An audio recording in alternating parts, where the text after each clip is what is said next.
BL-WDN951AX USB wireless network adapter unboxing and usage.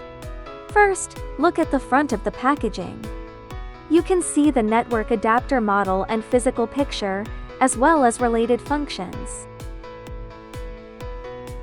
It supports Wi-Fi 6 dual band and also comes with the latest Bluetooth technology 5.3, supported by non-drive black technology.